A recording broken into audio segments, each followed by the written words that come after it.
Episode 53 of the KMBest podcast. More than a year now, with, of course, co-host Gerry Thompson, who is, at this point, moving well into having the exact same haircut that I have.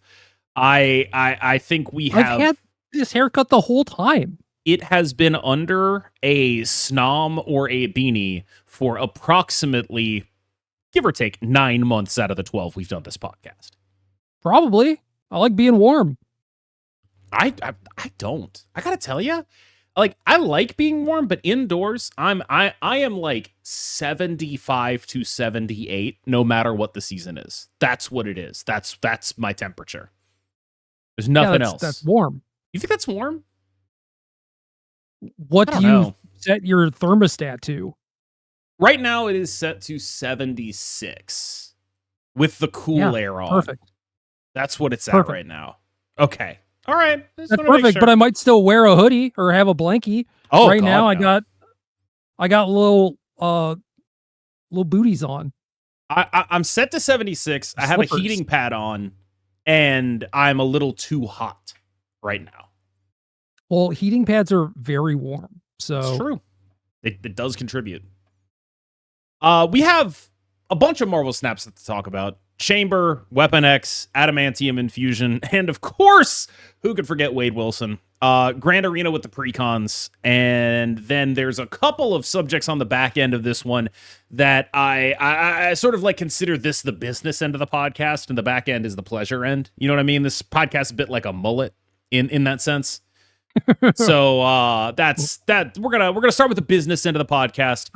I've heard business in the front, party in the back, but business in the front, pleasure in the back sounds better, I think. I wasn't, the way I talk, I don't really think about how my sentence is going to end while I'm saying it, right? So I got to that point where I had said what I had said, and then I was like, oh, that sounds like the mullet thing, and then I just sort of went with that, right? Like there wasn't like a comprehensive plan there. I'm saying we should change the mullet thing. Business in the front, pleasure in the back is like a mullet, but it's like tied in the shape of a dong. Like it instead. That's pretty impressive. Yeah, I mean, like I don't know if you could physically do that, but that's the deal. Oh, I'm sure you could, but pleasure on the top, business on the sides. Let's get to the business end because I want to get to the pleasure end. Okay. Business end, Chamber's really damn good, which is awesome because his archetype ramp is basically 100% unplayable the entire rest of Marvel Snap, right? Like it has just been total ass ever since it came out. So here's the question though. How much better does Chamber make the deck? Better.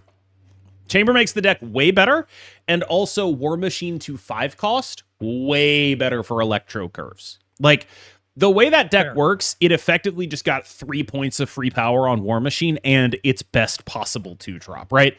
Because you're already playing the War Machine the turn after you play Electro anyway, so now you actually just have something that actually works with the curve. So War Machine basically got buffed in that deck. And then you have the... of course, Chamber, who is like a 217. Like, he's not actually a 217. He's more like a 27 to 13 most of the time. But the key part about him is not the high floor, relatively high floor. The key part about him is the high ceiling. Because this is a deck that basically plays 1 card a turn, give or take a final turn Ebony Maw Infinite, right? Having the ability to just, like, actually have, oh, I have this really other big guy here that I built up over the course of the game. That's what I have here. My turns are, I play Chamber on a lane, I play Electro on that lane, I blink that Electro. There are now 2 5s on that lane, probably, because what else are you going to be blinking it into? So Chamber's getting an automatic +4 plus my hand. Then I just play like Infinite First Steps Galactus somewhere else on the next few turns. And it's like, that's what this deck does, and that's what Chamber really helps with. Dope. I haven't played with it at all. Maybe I'll try it. It's the only deck I've played. Like, The back end of the podcast is me talking about like some ladder, or not even ladder anxiety, wrong word for it, streaming anxiety I've been having. It's been a crazy week for me. My girlfriend has to get surgery. We've got a new cat in the bathroom across the hall getting acclimated to the house. Just a lot of things going on, so I just basically haven't streamed. And the longer I didn't stream, the more I was like, oh, I can't stream. It's embarrassing. My rank is I'm not infinite yet. Oh my God. I can't queue up. So what I ended up doing was climbing to infinite on my phone. We've moved the pleasure end of the podcast to the front, by the way. It's my podcast. I can do that. Ended up just playing for like just doing the entire climb on my phone. And instead of like streaming or doing it, I very rarely do that. And I did it entirely with the ramp deck. And I came in for reasons entirely unknown to me. 100 SP higher than I did last season. No idea why. World's most explicable snap MMR moment. But yeah, sure. I'll take it. I played a lot of ramp this season. Maybe you're ramp guy now. I might be ramp guy now. It's just, it's a really, like, one of the things that I got to tell you that I really appreciated playing Snap on my phone is I've been looking for mobile games. You know what I mean? I just like, I spent a lot of time on my phone. I want to like play some garbagey mobile games. I even asked you for some mobile game recommendations after the podcast last week.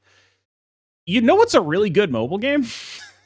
Marvel Snap is like a really good, like I played it. I was like, wow. I play this game on computer all the time. It's like a fairly passable PC game. You play this game on mobile and you're like, this is the best mobile game I've ever played. I play exclusively on mobile. As much as you can with it not being like actually exclusive. It's 99.9% or whatever. But I love playing games on my phone, man. My phone is my new laptop. It's unbelievable. I need to get a new phone. My current phone is several years out of date. I believe they have released, I think, 6 new models of it since I've gotten it. The battery has swollen to the point that the top of it, the screen has detached itself from the rest of the phone, so I taped it back on there. Every time the battery gets to 50%, it immediately dies, but it does last a long time before going to 100 to 50. Like, I did my full climb, and it was at 80%, starting at 100. So it's clearly still a functional phone. That sounds not good. None of it's good. But incredibly, Marvel Snap worked perfectly on it. It's just like, oh yeah, download some data, play some games. And I just smooth.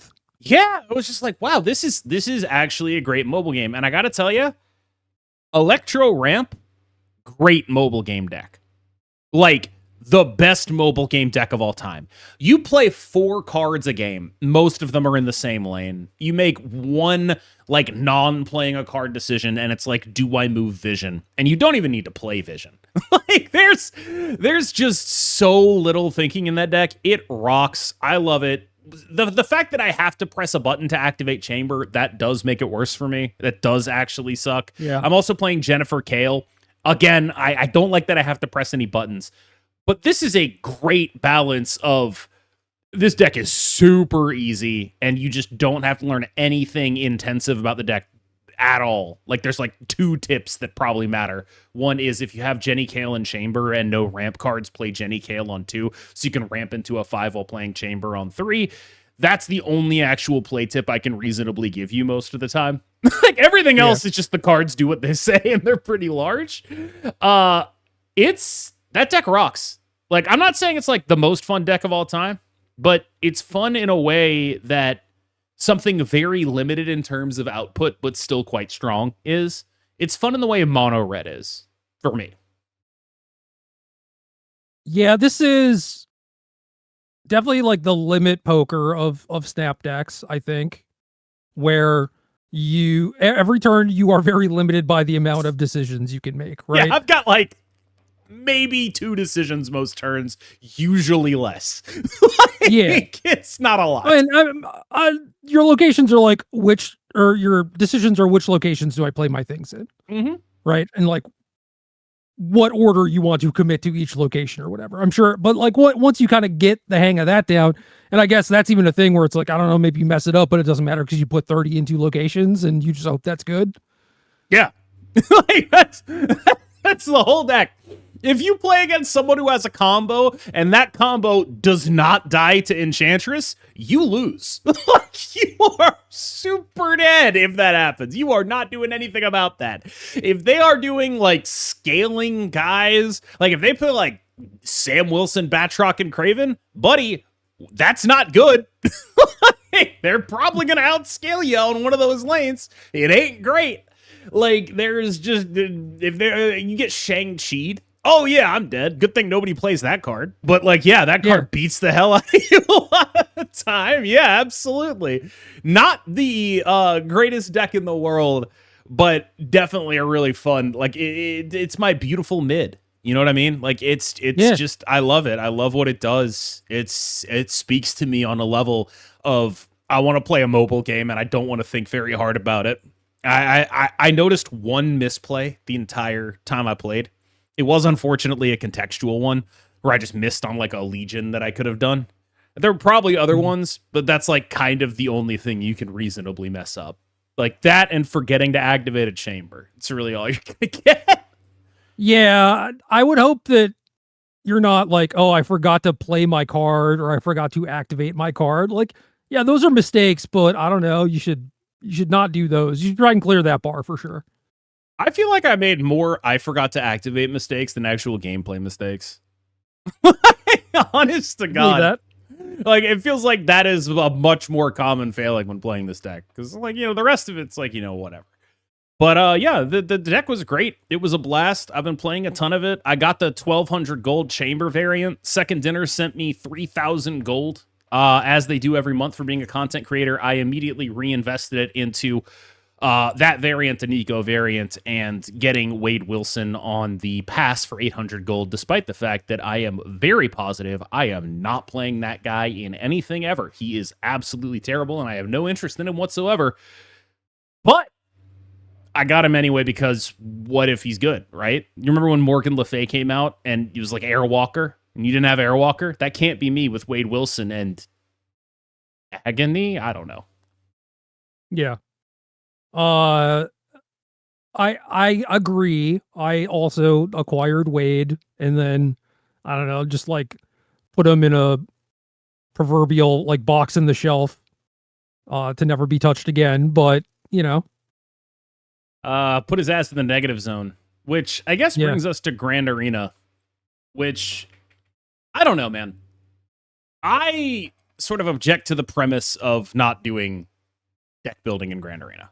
I think it just seems like a waste of time, right? Because you spent all this time to make all these champions.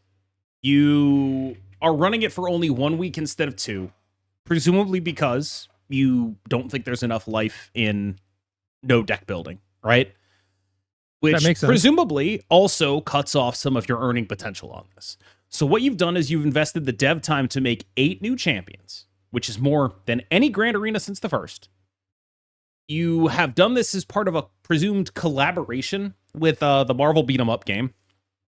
And Beat 'em Up game is tight, by the way. I've heard good things.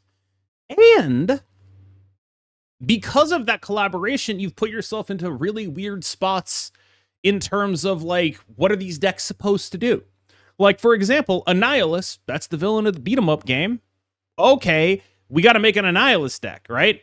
We're doing Precons only. We need an Annihilus deck. Well, it better not be Clog. You better not put Clog in the Precon game mode. So now you got to do some other stuff, right? I don't know. I think that in other games, I love Precons.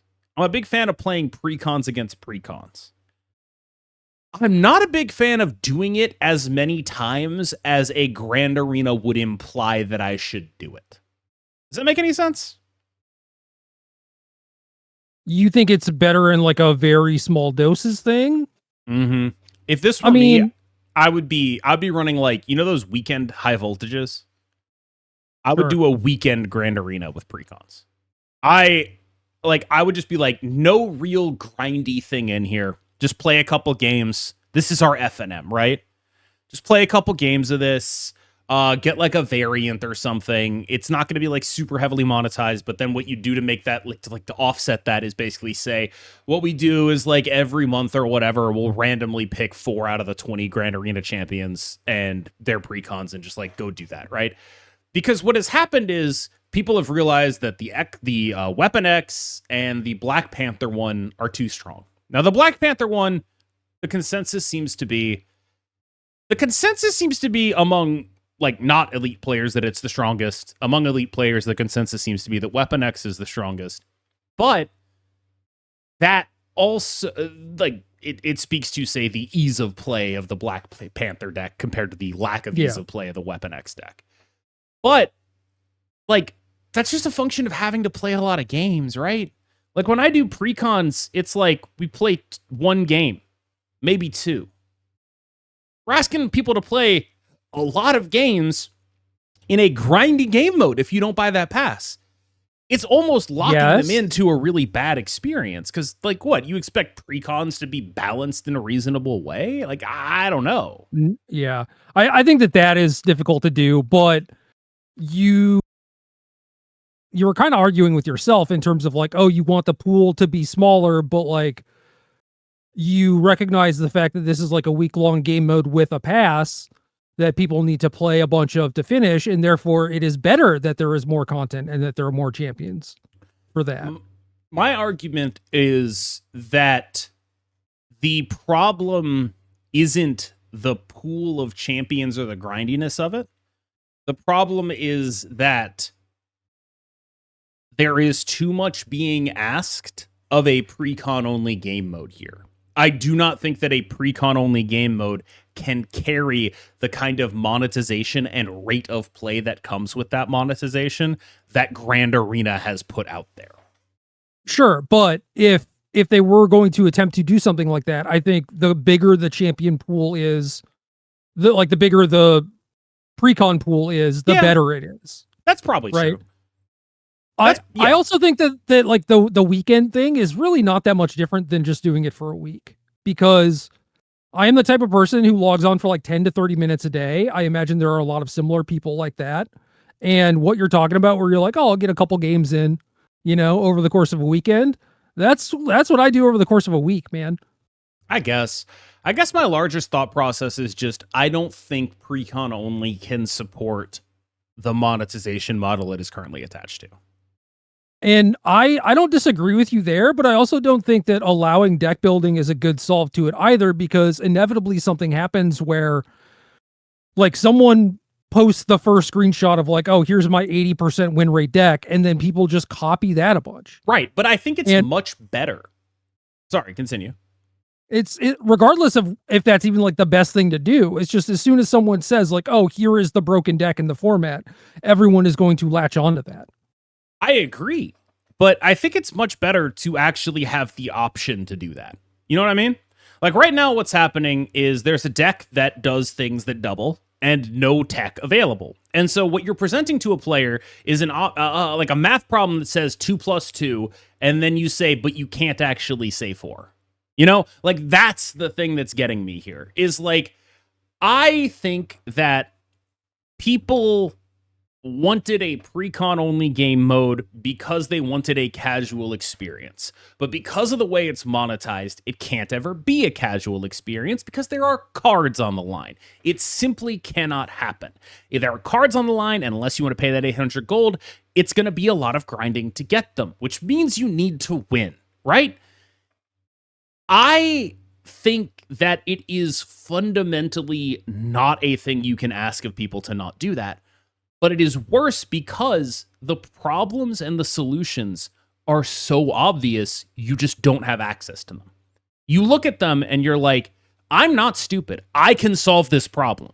I could beat this precon. And that's the thing. Because when you think about what a precon is supposed to do, it's supposed to make you think that. That's what precons are in every other game. This is my introduction to deck building. Oh, I'm going to replace this with this. I'm going to play Shocker with Sentinel. I'm going to do like... I don't like it. I don't like it. I don't like what the way it went down. Word. I think they could do some stuff where just like, okay, take out Shuri from the Black Panther deck, and that would probably go a long way. I think that you could maybe sprinkle in some tech cards here or there where it's like, oh, maybe this one deck sucks, but it's got a Shadow King or some shit, you know? Yeah, put that in. Put Shadow King in like Sentinel. You know, give Sentinel or Thanos Shadow King or something, right? Like you could do that.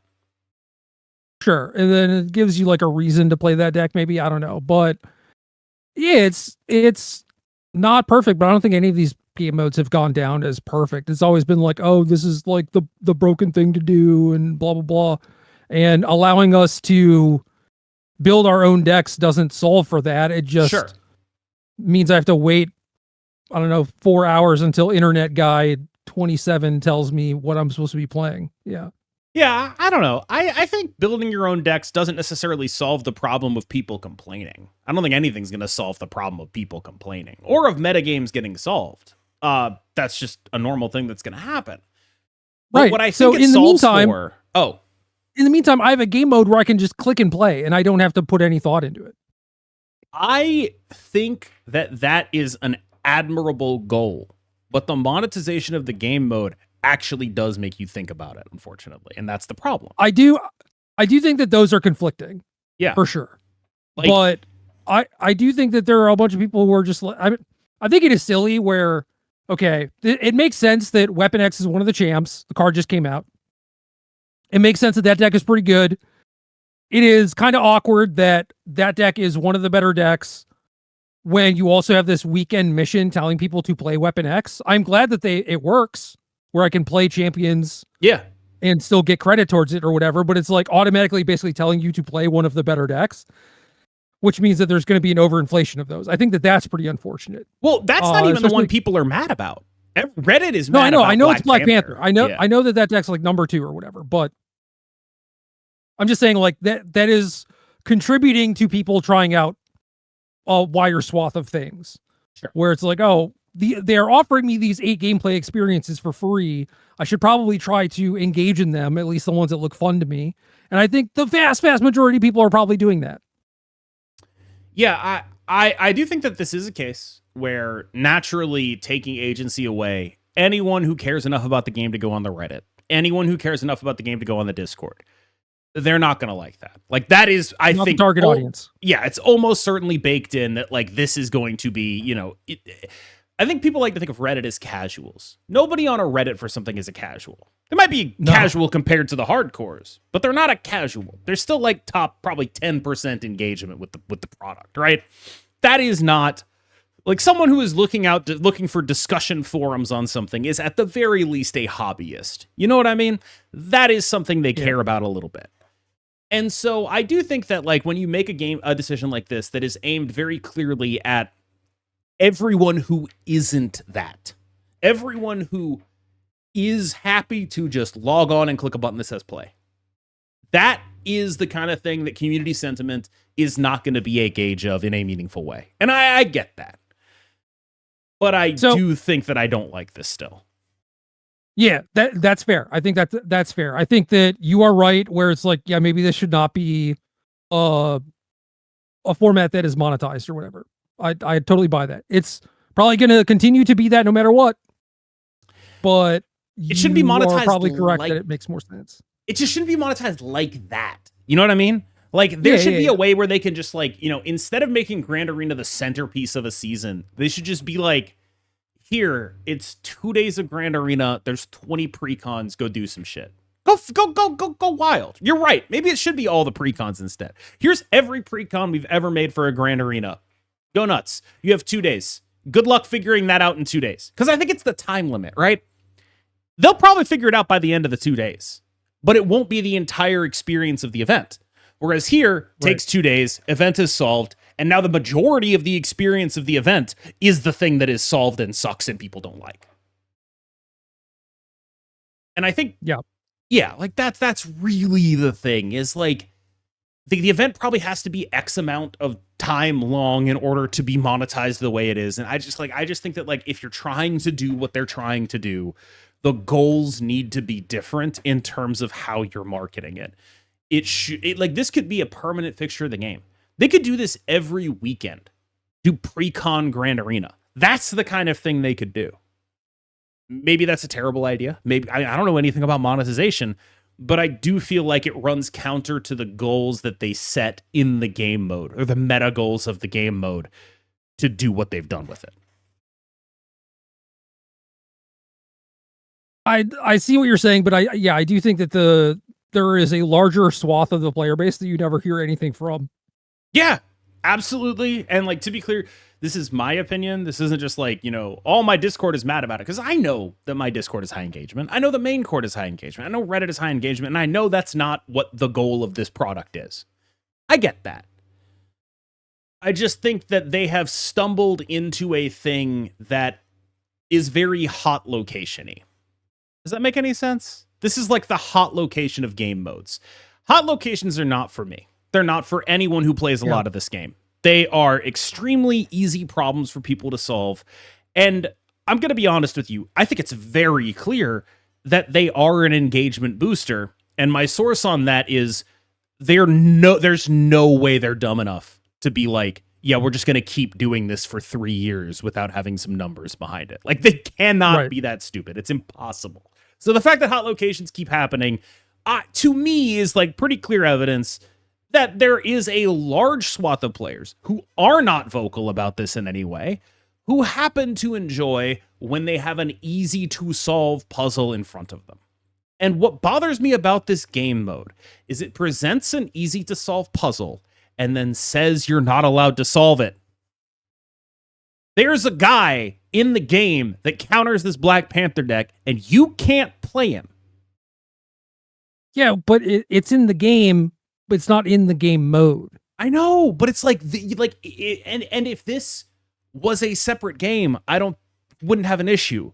But you're loading up Marvel Snap, and all of your muscle memory is like, okay, I know how to solve this problem. And then you can't do that. And I just think that is an inherently frustrating experience. Yeah, for you, I think a lot of people are just like, oh, I'll play Rocket, and then they play against Black Panther, and their opponent does some crazy stuff, and then they're like, whoa, that was sweet, and then they start playing back Black Panther. Yeah, it's not, oh, I wish I could have countered my opponent. They're like, whoa, look at what my opponent did. That was sick.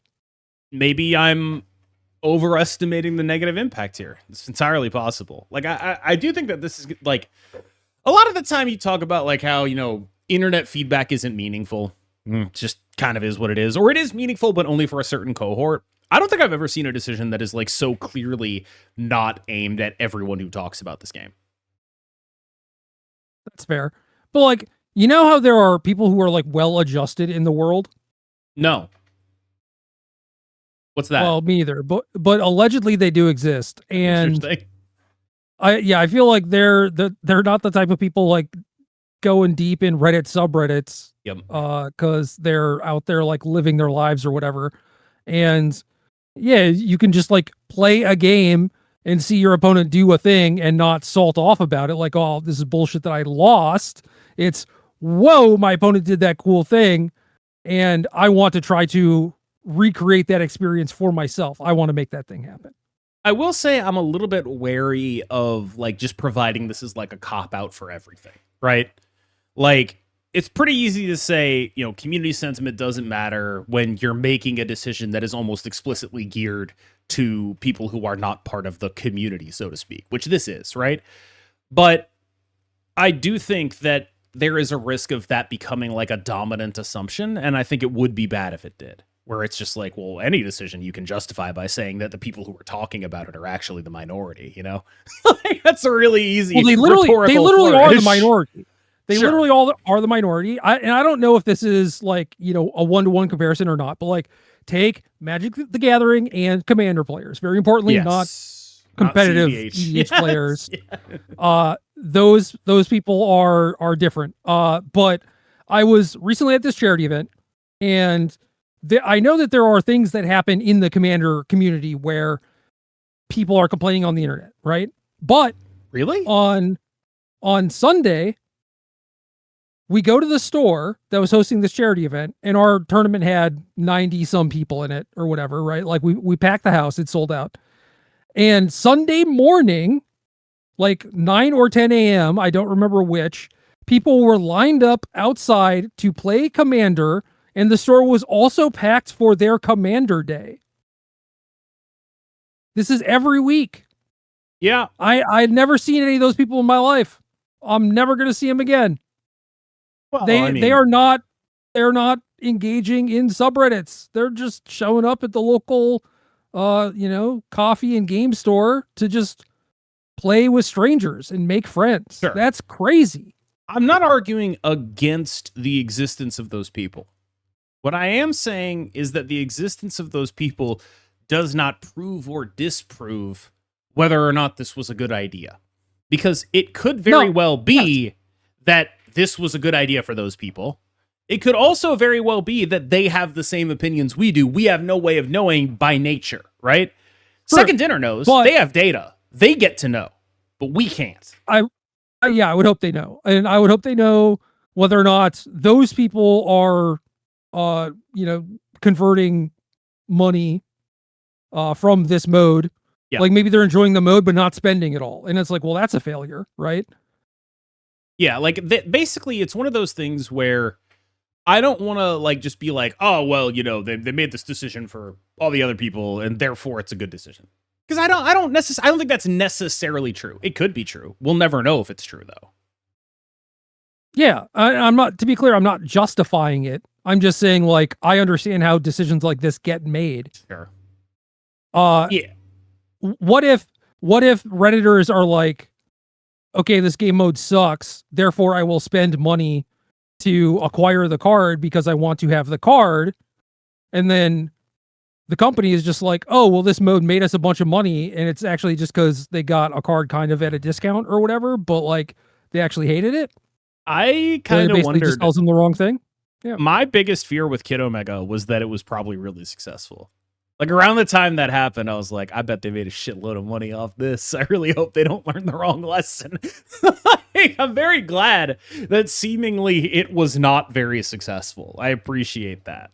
Even though I obviously, like a fool, well, no, not like a fool, like a genius, contributed to the money they earned off of that for sure. I will say this. Well, hey, I have Kid Omega now.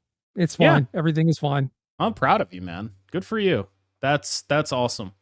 I got a comment on this, where I think it was on this podcast. I was talking about, how I have to get these new cards because, they have me over a barrel, right? And someone was like, well, you can just not get the new cards. You just make a moral stance. It was like, let me rephrase this.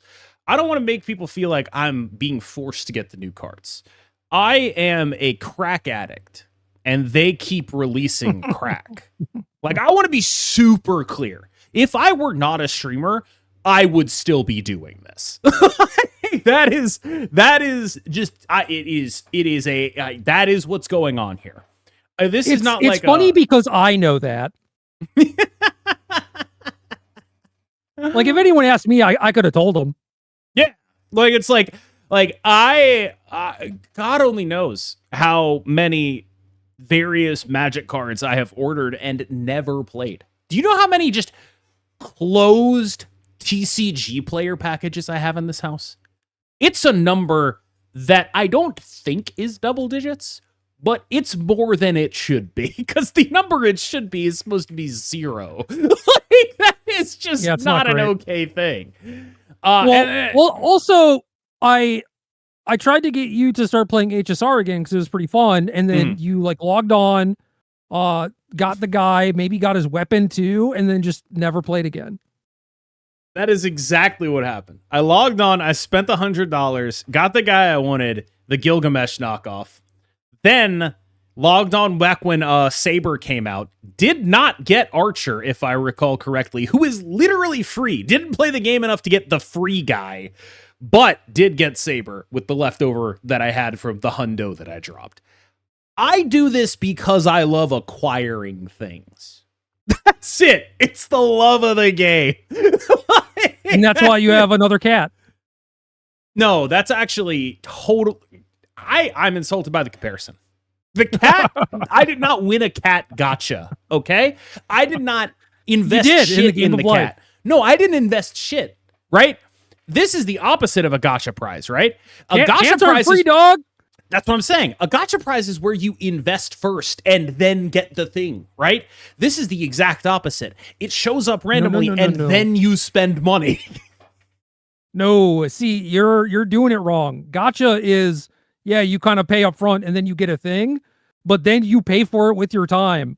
You have, I guess, circumvented this by getting the thing and then leaving them at level 1 and logging off. Yeah. I like, this is the, like, it is kind of a superpower. I am wholly unsusceptible to like a red dot notification telling me to do some shit, but I am super susceptible to a price tag. I'll buy some shit. I don't give a fuck. I love buying shit. It's my favorite thing to do. I am wholly Should have got that divorced. Ghost Rider. I am a whole, wait, what? Cosmic Ghost Rider. Oh, I didn't do that actually. Yeah, I'm saying you should have. Yeah, I looked at that price tag and I was like, I told you the shoes story, right? Oh yeah. That I got a pair of Italian leather shoes instead of the Cosmic Ghost Rider. Yeah, that like, it's the same thing. It's like, that money's gonna be spent, dog. It's going somewhere. It's cheaper than a Ghost Rider, and I'm gonna probably, if they get here on time, wear them to my girlfriend's Christmas party. It's gonna be great. Let's go. And but yeah, like that's, I am wholly immune to a little dot, but I am super susceptible to $4.99. that shit'll get my ass every time. Dude, HSR, every patch, they've been so good now about having like 3 different things. They're like, oh yeah, here's the thing for $1, here's the thing for $5, here's the thing for $10. You know, you fucking get all of them. They're like scaling the deals a little bit. You buy all of them anyway. Yeah. Well, because before I would just do like the battle pass or whatever, and now they're getting me for like 3 battle passes. That's so true. That actually reminds me, I'm an idiot. I hadn't even thought about this. They give me season pass codes. I should probably be giving you one, shouldn't I? Season pass for Snap? Yeah. I mean, I just pay for it every month. Yeah, no, do you want a free season? Yeah. What the hell? I totally forgot.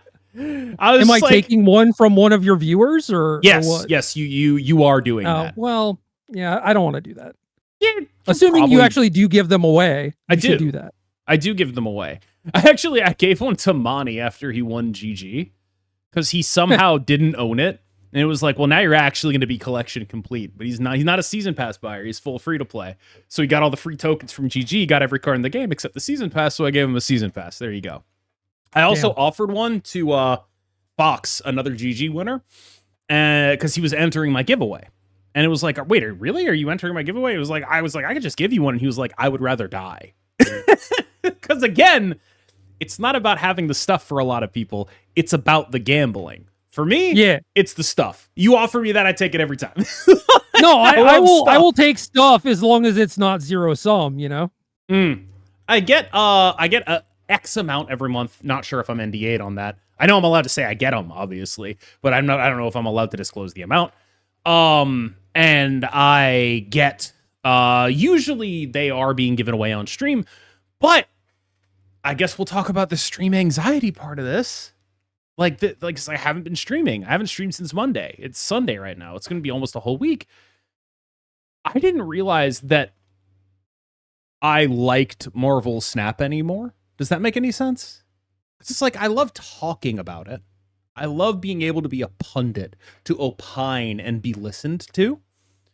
But I haven't loved the game because the curse, the curse of the white man. Yes.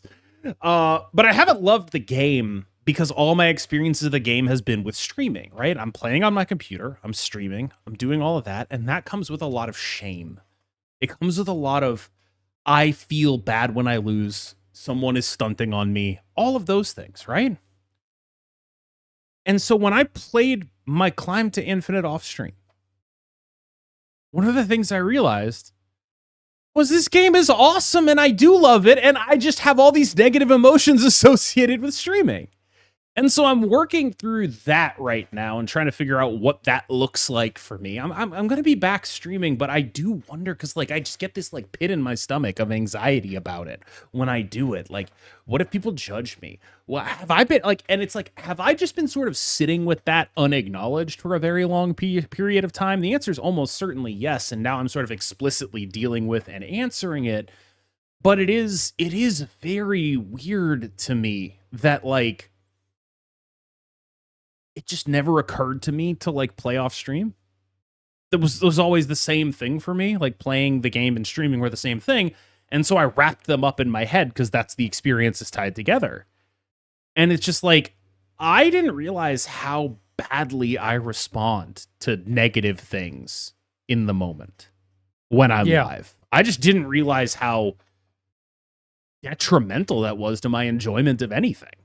I've been thinking I was burned out on Snap. I'm not burned out on Snap. This game is dope. I can play this game on my phone. This is the coolest shit on earth.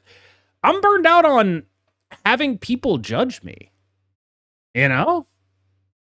It's the perception that people are judging you. Yes, I'm burned out on me clear. thinking that I'm being judged. Has there been something recently that has made you more, I don't know, kind of like fearful of that or whatever? Because it feels like there had to be some sort of and you know, this is rhetorical. You don't necessarily have to answer this, but like just something to think about is like, why now? Why is this a thing that is hitting you now? Why are you feeling more anxious about this? Because this has been a thing, and you've known that this has been a thing for a very long time, right? It's always been there, but I've never actually thought of it as a thing I could do is just not stream for a week, you know? It just wasn't a possibility. It wasn't a thing that was within the realm of possibility to be like, oh, I won't do this. And that time away from it is what allowed me to actually like look at it. I've never stopped in order to have perspective on anything. We know it is a good idea for you to not stream for a week. You know, we understand that, like, well, isn't it like, oh, if I stop uploading on YouTube daily, like, I'll stop getting fed to the algorithm and like my numbers will be lower and whatever. Like people have to get used to the schedule and then they'll show up every day or like every day you're supposed to be streaming, right? I feel like we've had those conversations before. Right. So to that end, you know that if you don't show up for a while, it is going to impact stuff in the future. But in theory, yeah, it's a thing you can do. It's also just like I started making a lot less money on the stream. So it just became like after Kid Omega. Permission. Yeah, after Kid Omega, it's like, well, this is no longer the majority of my income. YouTube is the majority of my income by a pretty significant margin, right? And so it's like, oh, well, I mean, I guess if I don't have to. And so, like, it's really started to give me enough time to let me feel out how I feel about this stuff and all of that. Because it's obviously, like, you know, I still upload every day. I'm still pretty high ranked. If I'm not mistaken, I was like 59 or whatever last time I checked, right? Like, I'm not slouching or anything. But I'm really trying to figure out how to do this in a way that doesn't make me the worst version of myself. And I think a lot of the time when I stream, I'm just absolutely the worst version of myself. And a lot of that is down to God only knows how much stuff, but it's not like a weight off or anything, but I hope some good can come out of it, you know, because I do plan on being back, you know, Monday, Tuesday, maybe we'll see. And trying to give it a shot with a different mindset. And I would like to see some growth from myself. That's what I would like to see. I don't know if I can hope for that, but I would like to see it. I like, those are my favorite people, is the people who are just trying to be a little bit better every day. You know, it's not like you are trying to just snap your fingers and get to the finish line immediately, because that's no fun. Like the journey is the fun part, right? I don't know if it's fun, but it's also it's not like you can snap your fingers and get to the finish line immediately. Like, can't do that. The only way to do it is the slow way. So, like, what are you gonna do? You're gonna see you can't snap your fingers and just give up and not do anything? No, you're gonna take the slow way, and it's gonna suck ass. Like, well, the joke is that it never ends because Dave and I got along really well because we both felt like we could always be doing better at anything, and we recognize because you can. Like, that's right, just a exactly. fact. No, Like, because we are rational humans. Yeah. Like that is why we got along. But when you get to a point where what past you thought was the finish line, the present you, the new present, not right now, but the future present, will then update that to maybe be maybe update that to be a checkpoint instead of a finish line, because it's going to be a constantly moving goalpost, man. Yeah, I mean, that's improvement is. I learned that from the gym. No joke. Yeah, no, there you go. You're right. That's perfect. It's perfect. Like it's the exact, like, what are you going to magically get there? I half-ass the gym all the time. I barely go anymore. But when I do go, I ego lift. I'm like, oh, I need to make sure I could still do, 3 plates or whatever. And I can. It's nice. But I'm not making progress, And that's fine. Like, I've consciously made that choice. But I don't know. I just feel like over the last 6 to 8 months, the stress has really gotten to me in a way that has disrupted my lifestyle. And everything has been organized around making sure I'm up for streaming. I've got to schedule my caffeine. I've got to schedule my bowel movements. I skip the gym because I take pre-workout to stream instead. Like, that's indicative of me not wanting to do it. And instead of accepting, okay, I don't want to do this, I've just been like, drugging myself until I do it. And so, like, that's probably better. Well, here's another thing is, like, if you're streaming and you have to poop, you are allowed to go poop, dog. I don't believe that. I know, which is why I bring it up. But yeah, like, it's definitely like a bunch smoke of breaks every hour, man. It's definitely just a bunch of rules that I set for myself that I didn't sort of realize that I set for myself. And expectations that I set on myself that I didn't realize that I set on myself that I just sort of accepted. And so that's sort of like the headspace that I'm in right now. I don't know if anything's going to get better or change about it, but I think probably I just have to let myself enjoy myself a little bit more. I think that's the big thing. And try to build up a me that isn't KMBest, if that makes any sense. Whenever you quit a job, did you give a 2 weeks notice? I mean, yeah, wouldn't you? You just don't have to do that, right?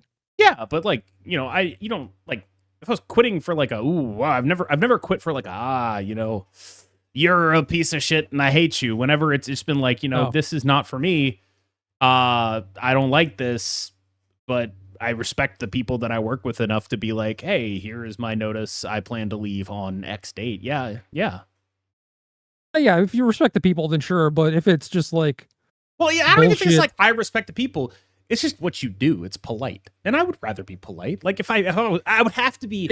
It's polite, but also you could just not go in anymore. But that would have to be something out of the norm. Do that.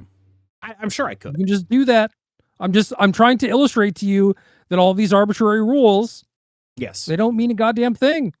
Yeah, I mean, I totally understand that. But yeah, it's been weird to like sort of take time off. My girlfriend has an infection in her like where your sinuses connect to like your root canals in your teeth or some shit. It's super bad. She was in a ton of pain. Yeah. She's gonna end up having to get surgery. It's not good. But so like I took time off to spend time with her because she was in a ton of pain, right? And that space sort of allowed me to think about this stuff in a way that like I previously wasn't thinking about. Yeah. And I like, that's another thing too, is like, what if someone is, feeling ill or whatever? It's like, I'm sure you would be like, well, I gotta finish my stream. Maybe not if, your girlfriend is like in a bunch of pain or whatever, but just like for the smallest things, you could just be like, I'm not feeling it. I'm going to close stream now. You can just do that, man. It's your stream. I've been doing it a lot. I've been streaming a lot less. Now you are. Yeah, I've been doing it a lot. But yeah, I don't want to not want to do it. I would like to find a way for me to enjoy what I do. And I think that I would love to stream. I would love to stream, you know, in theory, right? I think, yeah, we'll see. I just don't. I really like my community. I really hate every metric. That makes sense. I hate number watching. I hate it a lot. It's a lot of like, and I know there was like, just keep them closed, but I click them every time. They're all auto hidden, but I still click them. Don't do that. That is the red box. You're saying you're not susceptible to it, but clearly you are. Oh, that's a really good point. Now that you've put it in those terms, it's an insult to my pride, and I simply won't do it. Yeah. But yeah, it's real. It's real. And it's just like all the things I don't like are things either I put on myself or the platforms put on me in order to make me feel the anxiety to continue because they make money off of me. And I think that like that kind of stuff is probably really important to recognize and something that I need to be conscious of if I'm going to enjoy the thing that I choose to do. And it's also important that I choose to do it. Yes. So what you need to do is figure out what works for you and is a thing, a system that would provide the least amount of friction. Yep. Like times can be variable, days can be variable, what game you're streaming can be variable potentially, you know, and just do it whenever you feel like doing it. I have played. One of the things I did when I was just like, I can't do anything to help my girlfriend. I could just be there, right? So I played a shitload of Mountain Blade Bannerlord. I have played so much of that goddamn game in the last like 4 days. I have like, I don't think I pulled multiple all-nighters, but I kind of have. Like, it is just like, I have done so much of that. I have done so much reading because the two things that I'm doing, spending time with my girlfriend and spending time with a new cat to get her acclimated to who I am, both require me to be somewhere doing nothing. And so I've played a lot of Mountain Blade Bannerlord, and I am almost done with everything Robin Hobb has ever written. Like, that is where I am at. That is what I have been doing. And that's the last 5 days for me. It's just those two things happening a lot. And I have particularly enjoyed my time, and I need to find a way to take that enjoyment and bring it to stream, I think, if I can. If you gotta poop, you should go poop, you know? Yeah. Live your life. The other thing is, like, I'd really like to taper off on caffeine usage, which I actually have, but taper off just means, not taking 600 milligrams of caffeine a day. Mount and Blade. I thought you were saying Mountain Blade. Yes. No, Mount and Blade. It's like a combination, like grand strategy / combat sim. Basically, I'm looking it up. Yeah, I played this game and I was like, holy shit, where have you been all my life? Like, I didn't know a game like that could exist. It's the coolest shit on earth as someone who has spent the last 6 months reading about Eastern Roman Empire history. It is it is a dagger to my fucking heart. It is so unbelievably aimed specifically, not at me, but at the mindset and person and interests I have right now. It is right at me, like just an arrow, right? And it has been an absolute blast. It has been an absolute blast. And I was like, oh shit. I love this game. When's the last time I felt this way about Marvel Snap, right? And that's what got me started thinking about this. And I was thinking, like, maybe I hate Marvel Snap. I didn't even realize that this was something that I hated. And then I played a bunch of Marvel Snap off stream. And I was like, oh no, this rocks. This is sick as hell. And that's how I realized what we're talking about here. I was like, oh wait, it's the stream. That's the part of it that I don't like. Like, that's actually literally what happened. I was like, damn, do I hate Marvel Snap? I haven't felt this way. And then I played Marvel Snap and I was up all night playing Marvel Snap on my phone. I was like, no, this game rocks. This game is so sick. it is really easy to get to a place where you're like, oh, well, if I'm going to be gaming, I should just stream it. Exactly. That's exactly the space I was in. Have been in, always in. And it's like, oh, I don't have to do that.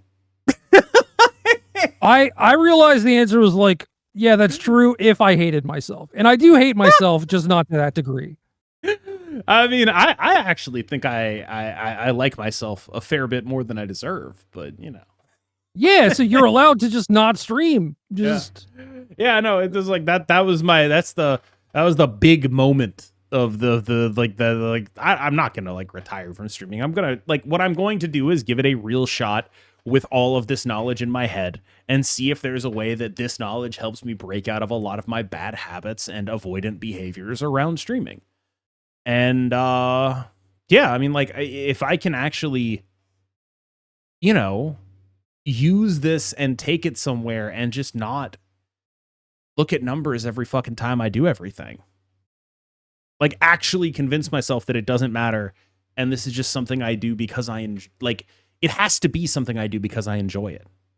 It can't be a job for me anymore, I don't think. Partially because I don't make enough money from it. But, yeah. Like, when we do this podcast, I love this shit. I would do this for free. I don't know about you. I've literally done it a year for free, so...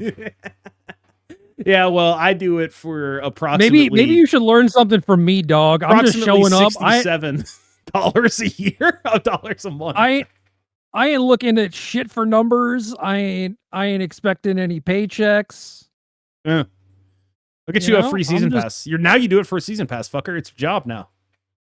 Nah, because that'll take away from, No. I'm gonna ruin your innocence. This is like I'm gonna compromise your morals. You do it. You're taking the season pass.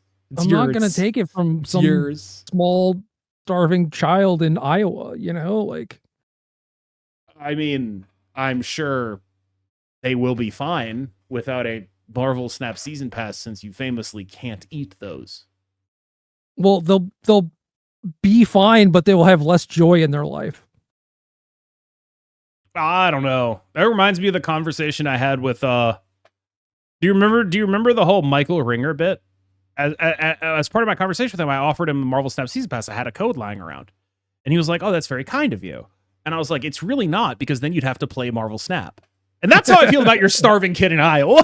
Like, all right, well, here's some heroin. Here's some crack. You offered it to a guy who maybe didn't want it, but it sounds like the kid who does want it. Sure. I am just taking it from his hands. I don't know. I get the stealing sense it from someone.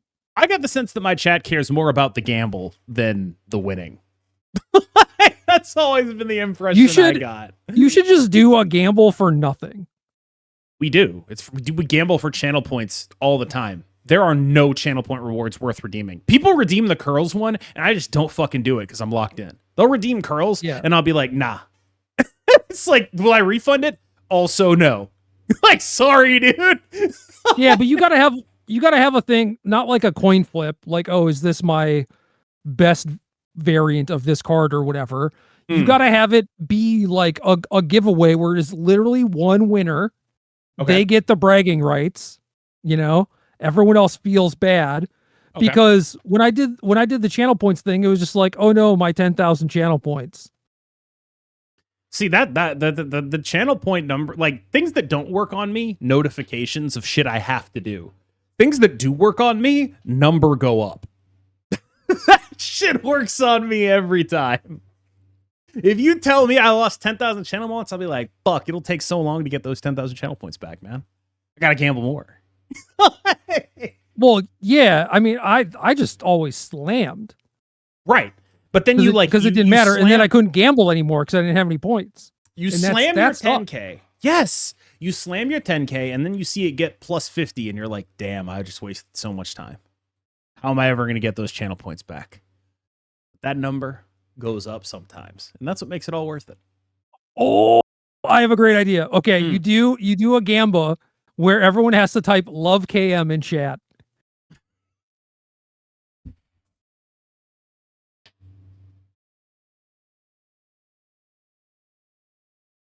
I made that the title. I made that the title of the episode, right? I don't know. I thought I've sent you some joke titles before. Like I sent you an episode called like Glenn Fetterman, which I obviously did not end up titling the episode because I feel like it's just too insulting to Glenn to compare him to John Fetterman. But yeah, it is. It is. They're not the same at all. They are very different people in, I would imagine, almost every possible way. Yeah. White guy with facial hair. That's it. Dude, that connection goes deep, though. It is deep. That's a white guy with facial hair, buddy. There are so many of us. We are out there. But I did send you the one that was like Love KM, and I don't know if you knew that was actually going to be the title of the episode, because I send you gag titles sometimes. That one actually just is called Love, KM. Okay. Well, Mike didn't put a love. Or he didn't put a comma after you're right. Oh, dude. The fact that there wasn't a comma actually... Oh, now I was kind of like, oh, ha, this is like a really funny thing. Not putting the comma actually does kind of imply that it's trying to like fucking incept the idea into your brain. Yeah.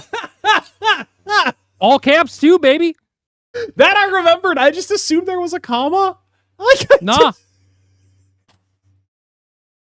The comma changes everything. Now I fully believe this. Mike Flores, come on this podcast and explain yourself. I need to know. I need to know. Oh my God. I'll take a week off. I'd rather not know. The cloning machine goes bad and like you're just replaced for a week and no one ever explains it whatsoever. Dude, there's speaking of mics I want to get on this podcast. I want to get Mike Long on this podcast. There's just guys where I want to talk. It's like, hey man, it's like on the level. Was it sick as fuck doing this shit? Like, that's like Mike. Alex is another one of those guys. Or it's just like, I just like, I appreciate not like the art of the deal, but I have a fascination with these people in a certain way, I think, where it's just like, there's just something, I won't call it like romantic about the idea, but it's old fashioned, you know? Cheating with cards. No, it is kind of like that. Cause it's like, did you think that you could get caught? Did you care? Did you think that everyone was just like so stupid that you would never get caught? Because like that makes you kind of look dumb. How long were you right about that? And also for all the ones of like that people know, I want to know the ones where they're like, I can't believe I got away with that shit. I can't believe no one noticed. I want a Mike and or Alex interview where it's just like I don't even think I'm like non-sympathetic. I think I'm actually like a very sympathetic to these people kind of guy, where it's just like I honestly just want to know. And the entertainment value for me is just like, I don't see how that can't not be interesting to anyone. Like that is just the most interesting thing in the world to me. And I would love to know the interior. What is the interiority of like an Alex Bertoncini? What is your perception of yourself? What is it that you think about the world? Like, how does that inform the decisions you made? Like all of this stuff, I want to know.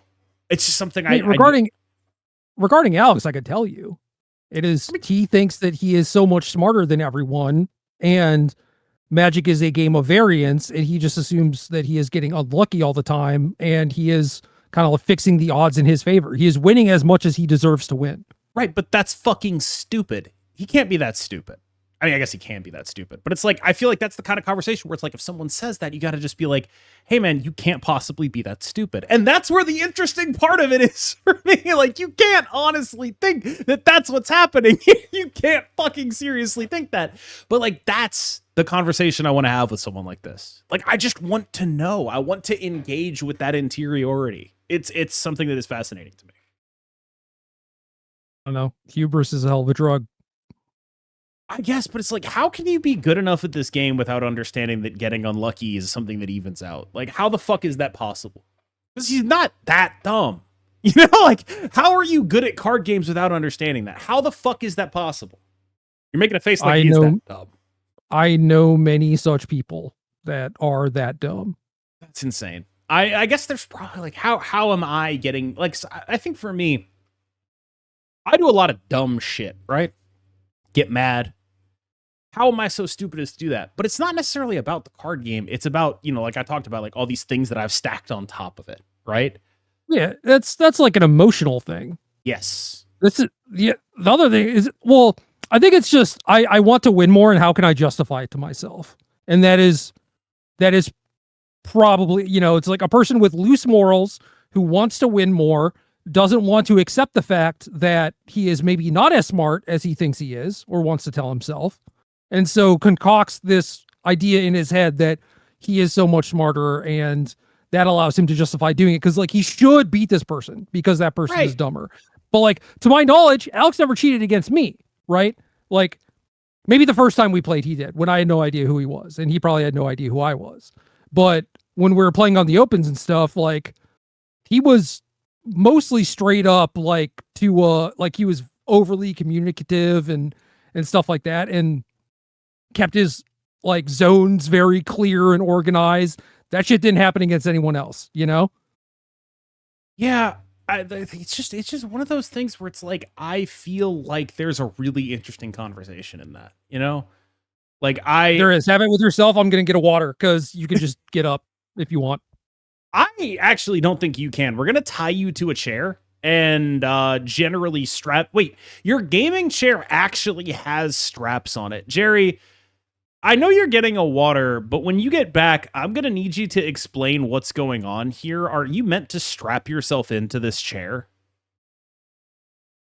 Why would you need this capability? It's the new gaming chair / jetpack from Corsair. What is the purpose of this functionality? It's for when you emergency eject me out of your basement. That's a good point. You do need that, but, like, kayfabe aside, the fuck is that? Like, why is that there? I think it's for like a pillow or something. Hold on. Okay. That makes sense. I buy it. All right. Everything makes more sense now. There is a pillow attached to it that you can move around. Okay. Understood. No longer wondering why you have the BDSM gamer chair, You got that Corsair black leather. You know what I mean? I got the pleasure model. Yeah, pleasure in the back. Talk about it. Because you're sitting on it, it's like your back. It's a cushion on my back, and it's giving my back pleasure. Exactly. Yes. Yeah, I just, it's why I'm so fascinated with this stuff. Jared Betcher, come on my podcast. You know what I mean? Like, I just want to know, dude. I just want to know. It's just, it's because I think the easiest way to protect your ego in that situation would just be to be like, well, I got unlucky, Like everyone fucking else does, right? I got unlucky. It was fucking bullshit. They're stupid. I'm still smart. That's the easiest way to protect your ego. Or just be like, this is stupid. It's just whoever plays more wins, like that's the fucking, this is stupid. It's not actually a measure of skill. I'm still smart, right? That's what everyone else in the world does. If you got loose morals, you may as well then cheat and also make money doing it, I suppose. Not that this is related to cheating. I want to be like super explicit, but we are going to talk a little bit about the Seth Manfield situation. Which happened in Magic the Gathering, which I bring this up mostly to say, thank God for digital clients, man. Like, oh my God, dude. So many, like, awkward interpersonal things don't happen because of a digital client. Not the least of which, like, you don't have to be in the same room as your undoubtedly Magic playing opponent, which is just a huge upside given the average Magic player. But hard to go on a blind date when you're not in the same room as them. Every match is like a blind date. Right. It sounds like that's actually this bad mindset, Gerry. You can't just like ask people out at FNM. That makes people very uncomfortable, dude. No. I'm saying pairings go up, and you are now sitting across from this person for 50 minutes, and it may be a bad experience. Most blind dates are bad experiences, you know? I've never been on a blind. Oh, I guess I've been on like me one either. arranged date in my life, but it wasn't like a blind date so much, I would say. Because it was just like, I need someone to go with me to like some event kind of thing instead. I don't know if that counts, but yeah, I don't think I've ever been on like a blind date. Is that a real thing that happens? Like, or is that just like a movie thing? I mean, it's like a movie thing, but it's non-zero that it happens where it's just like, oh, you know, I guess I've had someone like try to set me up with people, and it's like I'll talk to them online for a little bit, and it's like, yeah, I'm good. Yeah, like I'm very out of touch with like what dating even means, right? Like I wouldn't know. It definitely feels like more boomer behavior than Zoomer behavior. I have no idea what the concept even is. There were several years where I was mostly promiscuous, and then there was a committed relationship, and I'm not sure if at any point other than the committed relationship I would describe anything I did as dating. Ever. Yeah. In my entire life. Like I don't know what that experience is to be realistic about it, right? And you're not missing out on much, but we could talk about Seth. I feel like we don't have a ton of time, but so Seth at Gerry, Worlds, we could do this for 3 hours. I could make you do that. I could print another clone right now. Okay, do that, and I'll go sleep. Go to bed. Yeah. I like the idea that you were like, oh, it's outside constraints, right? I don't think we have a ton of time. You're referring to like, I'm tired. Like, I don't think we have a ton of time left before I fucking go to bed. I don't have a bunch of personal time left in my clock here. Yeah. My eyes are like right here, dog. Like you can measure that shit.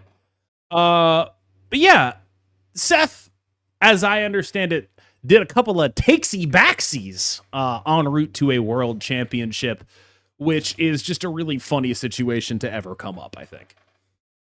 Yeah, so Worlds was this weekend. Seth is in the top 8, and at some point playing against Ken Yukihiro, who is the player of the year. There were 2 games where an instance happened where one, Ken played an uncounterable creature that Seth did not realize was uncounterable, and he announced, oh, I'm going to try to counter that, which would not work. And then he realized, and he was like, oh, I'll take that back. And the other one was him in a very late game scenario, only 4 cards left in his deck, has to figure out how to kill Ken while also just like not decking himself when a lot of his game actions require him to like draw more cards or whatever. You know, it's complicated, right? And he announces this thing on his card, like, I'm going to play my own card, targeting my own card. And then that sat in play for like a good 10, 15 seconds or whatever. And Seth just looks up at the judge and says, can I take that back? And then, yeah, there's a Reddit thread on this. And like, here's the thing that I guess people don't realize is the answer is yes, you can take it back. Yep. In the rules, you are 100% allowed to be like, can I take that back? And the judge is 100% allowed to say, well, yes, as long as nothing has changed about the game state since that action was taken.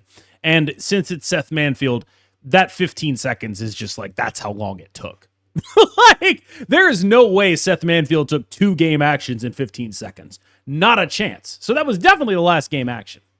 No Noah Rabin here. There is not too many things that have happened, which actually, that is probably the rule he's referring to when he talks about that, isn't it? What? Like when Noah Rabin was like, too many actions have happened. Is he referring to this? That's really interesting. I mean, kind of, but I'm sure that there are plenty of other rules. This is specifically for like, if I play a land and then I realize it's the wrong land, can I immediately take it back? Even though because before it used to be like, oh, it touched the table, or like I took my hand off it, or what, you know, these really stupid stipulations for when have you gone too far? Like, if I tap my land, am I allowed to then untap it?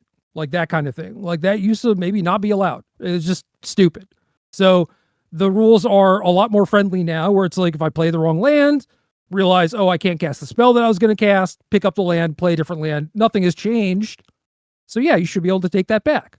And it is only to your detriment. You're showing your opponent an extra card. Yeah, it's not enough to your detriment because you would have done the wrong play or whatever, right? Like, that's the argument people have, I think. I would like to live in a world where if you play the wrong card, maybe you learn from that and learn that you should probably think before you commit to an action or whatever, and just don't do it again. But that is not the world we live in. Kind of the way the rule is set up now, it does encourage you to just keep playing loose because you can always just take it back. I bring this up to say there was a secondary thread that I saw on Twitter, which was a couple people talking about if you have a 2/3 Tarmogoyf on board and your opponent calls a judge and says, does this lightning bolt kill this Tarmogoyf? What answer would you want the judge to give? And to me, the answer is very obvious. The judge should say, no, it doesn't.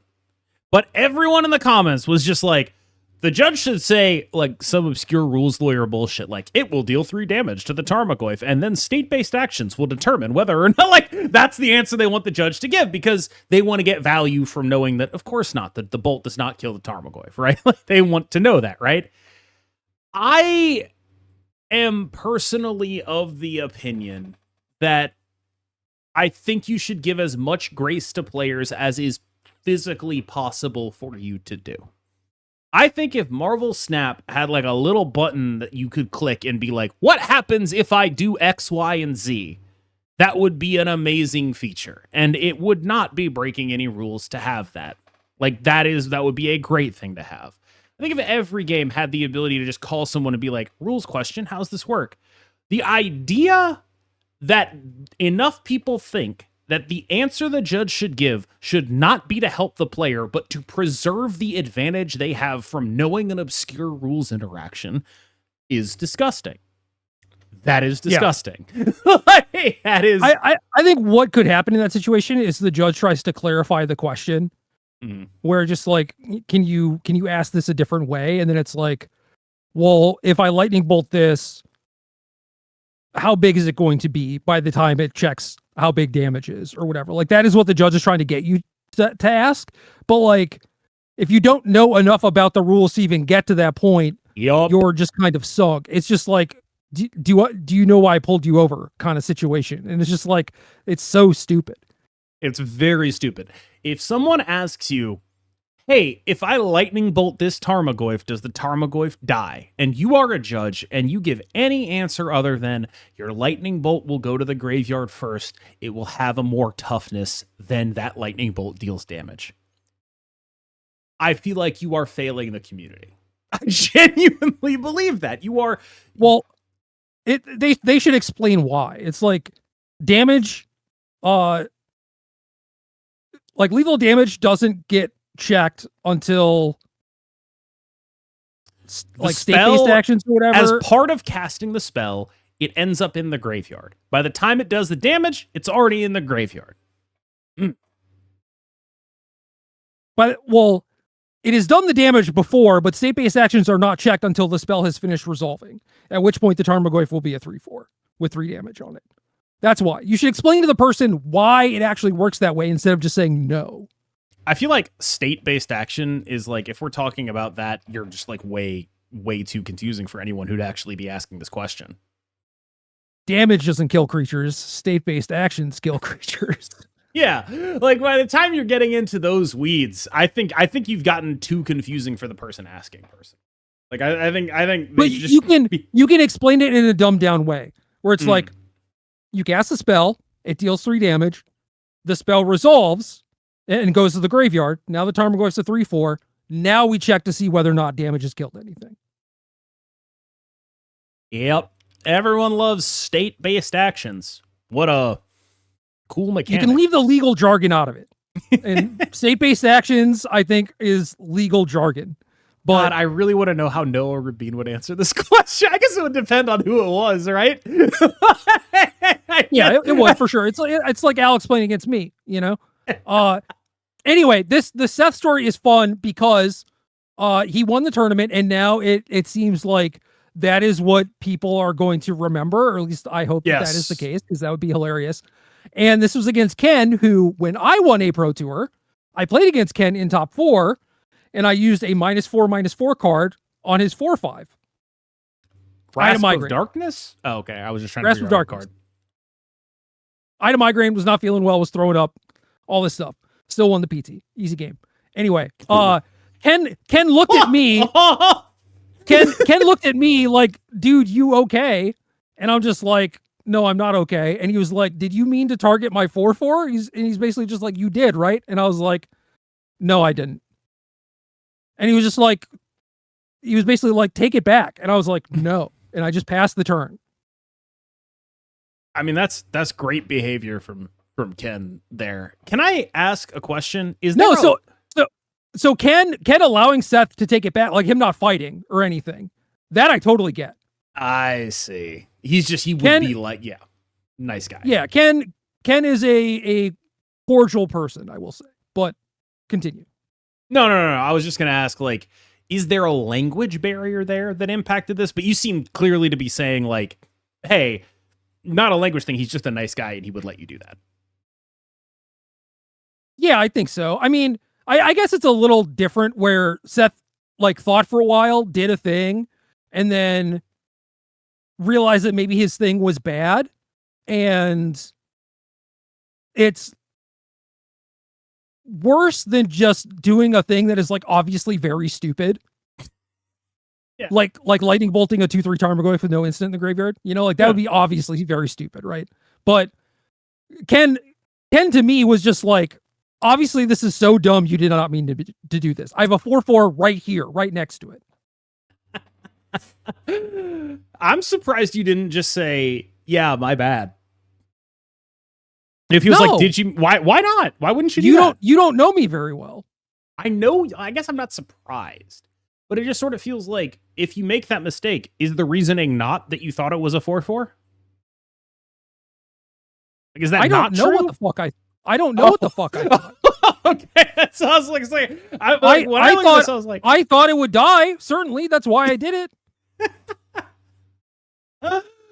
But then once I realized, this guy, because he went Winding Constrictor into Rishkar, put 2 counters on it. I don't know if in my mind it was like, Rishkar gives it 1 counter or whatever. I have no idea. I was just like, I got a thing and it'll kill that thing. And then Ken's like, what are you doing? And I was like, dude, I don't know. Your turn. Being like, oopsie, and taking it back, I'm never going to learn from that. And, you know, it's a thing that was certainly like embarrassing in the moment, but now, years later, the fact that I was at no point like, can I take this back? Should I take this back? Whatever. I'm fucking proud of that. I think that's dope, but I also feel like almost if your opponent is like, hey man, you should take it back, I feel like, am I off base in saying, no? I feel like it would be impolite to refuse. Like, they clearly want you to like play your best game, right? That would be the vibe that I was getting off of that. I almost feel like it would be impolite to refuse. Give me a gallon of water and 12 hours of sleep. Then we'll come back and we'll play, you know, but like that was not where I was. Sure. I don't know. Like I feel like, to me, if my opponent is trying to be sportsmanlike in that way, I would want to respect that. But I mean, maybe I'm just angle shooting. Maybe I'm just justifying shooting an angle there. I don't know. But I do think that is. I look at it like, did I make a mistake? Answer is clear. Yes, I did. So why should I get away with it? I don't think there's like an order to should or shouldn't get away with it, you know? It's up to your opponent, and your opponent made the decision, and you were like, nah, I definitely shouldn't get away with it. Yeah, but then why should I decision at that point? Why should I always punish them for being nice people? That's so dumb too. I see. Yeah, no, that makes a lot of sense. I made the mistake. It's on me. It's my decision as to how I react. Right. Know? And so like you might feel like maybe they're acting under like some sort of social pressure you don't want to take advantage of, right? That makes sense too. Kind of. Mostly I'm just not even thinking about them at all. It's I fucked up. I need to get punished. and I am way less likely to do it again in the future. Straight up. So I think the place we differ is I fucked up, I need to get punished. Because my view of the world is basically people fuck up and don't fuck up, and it has basically no relation to whether or not good or bad things happen to them whatsoever. Like, that's largely how I if you could choose, if you could choose how the world was, yes, and also if what you strive for is to ultimately like make better decisions and learn from the mistakes that you make, a thing that is motivating to me is actually getting punished for making a poor decision. Yeah, I think that is, in that context, it does seem like the most obvious thing in the world that you would say no, right? Like, it does seem like the world's most obvious thing put in those terms. It has always been a place that we differed, though. Like, one of the largest differences between us is like how we approach these things. I sometimes feel like you seek out punishment, not necessarily as a learning mechanism, but just like you want it, right? Like, it is part of a belief in things that are deserved, right? And a belief in improvement from that would be my guess. Yeah, I mean, I think we agree that deserve is a stupid word and has no real meaning in reality or anything. But I do think that if it's reinforcement in terms of like, if I touch the stove and I burn myself, but like I don't feel it, I don't feel any pain, I'm probably just gonna keep doing it because I'm a dumbass. It's true. But if I touch the stove and it hurts, I probably won't do it anymore. Great. I've improved. I'm a better person than I was yesterday. That's interesting. I have just such a, there's just so nothing there when it comes to expecting a good thing to happen because I do a good thing or a bad thing to happen because I do a bad thing. There's just nothing there for me about that anymore. Well, the flip side is like I can play well and still lose. Oh yeah. But like I feel good about playing well. It's hey man, shout out Gavin Verhey. This is like a core of my being right now, and I first read it in a Star City Games column. How fucked up is that? But like, yeah, that is genuinely like, I think we agree on a bunch of stuff. Like worldview wise, I would argue we're pretty goddamn close to each other on the vast majority of things we talk about. I think this is like a fundamental, actual difference in how we approach these situations, I think. Well, here's the thing. If you got to decide how you would like these tournaments to play out in terms of like, I want them to have tournament integrity.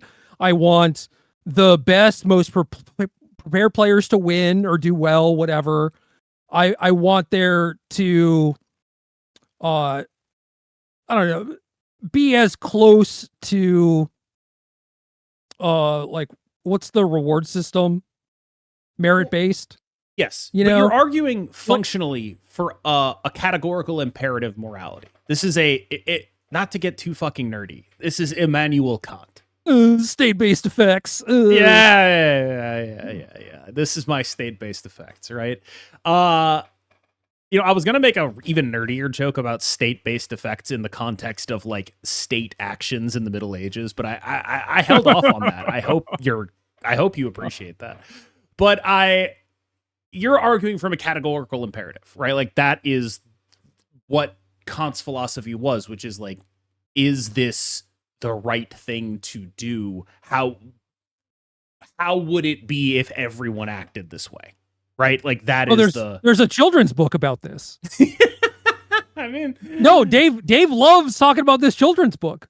Oh, it's what if everyone did it?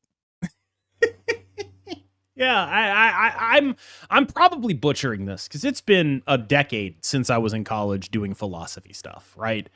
Well, the premise is like, why can't I just throw trash on the street? It's just like one piece of litter or whatever. And it's what if everyone did it? That is, if I recall correctly, see, what I'm really worried about is I might be getting it totally backwards, and Kant is the guy who's opposing this. That's really what I'm afraid of here. But I'm pretty sure that Kant's you like, are well, describing they're not gonna. Kantian. Yes. So it's just me. I can litter. I'm pretty sure, because I remember the class we read, it was Kant, we read Hume, we read Nozick, and Rawls, which Actually, oh god, who was it who had like the veiled? Oh, I think it was Rawls who had like a concept of this concept of like how you would act or what if everyone did it. I think that's more like a Rawls thing than a Kant thing, actually, now that I'm getting it. I'm butchering my philosophy. I'm going to get, if my professors listen to this podcast, they'll be like, you should have fucking paid more attention. And I'll be like, that wouldn't have helped, even if you're right, because it's been a decade. All right? Like, even if you're right, that I should have, that wouldn't have helped. Anyway, I'll probably go research that and I'll get back to you. But you're describing like a very like fundamental moral philosophy quandary, actually, and you have chosen a clear side. So Hume in Lost was Desmond, who was pushing the button. So I think that he was the person who would not be littering. Hold on. What do you mean Hume in Lost? Like a bunch of the Lost characters are named after like poets and philosophers. I know there's a John Locke. I didn't realize there was a Hume. Yeah, there's a Desmond Hume. Oh, his real one was David, but yeah, okay. That's what the fuck is up with Damon Lindelof, man? Like, what is that guy's goddamn problem?